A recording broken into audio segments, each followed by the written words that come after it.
Voyons comment comprendre les émotions. Il existe 2 types d'émotions.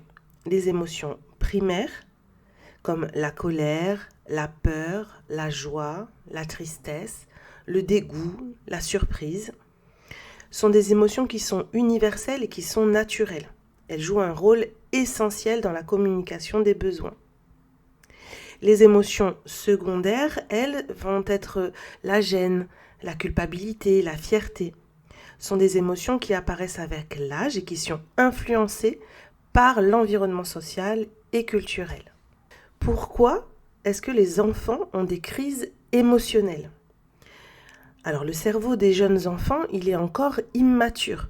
Donc ils ont besoin de l'aide des adultes pour apprendre à réguler leurs émotions. Et là va donc être ton rôle à part entière. Voyons les outils pour gérer les émotions. Alors tu as tout un tas de petits outils, moi je vais t'en proposer quelques-uns. Tu as la roue des émotions. C'est une roue visuelle qui va aider ton enfant à nommer ce qu'il ressent. Avec des petits émoticônes ou des petits dessins. Par exemple, tu vas pouvoir lui dire, est-ce que tu es là en colère ou est-ce que tu es triste ? Tu as aussi la technique de la tortue.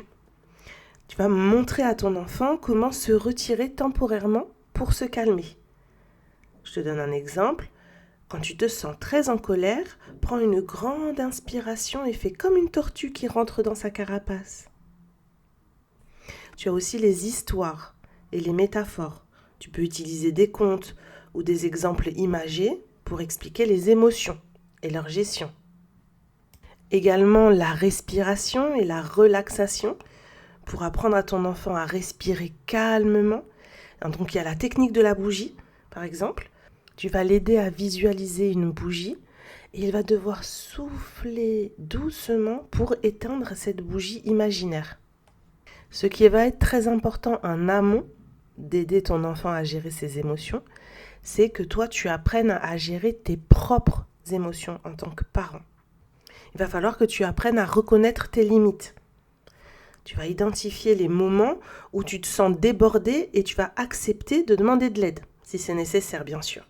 Je te donne des petites techniques pour apprendre à réguler ton stress. Tu peux faire une petite pause de 5 minutes. Tu respires, tu bois de l'eau, tu t'éloignes temporairement. Et aussi tu peux positiver. Concentre-toi sur ce que tu as fait de bien plutôt que sur tes échecs. Passons maintenant à l'activité pratique. Tu vas créer une boîte à émotions.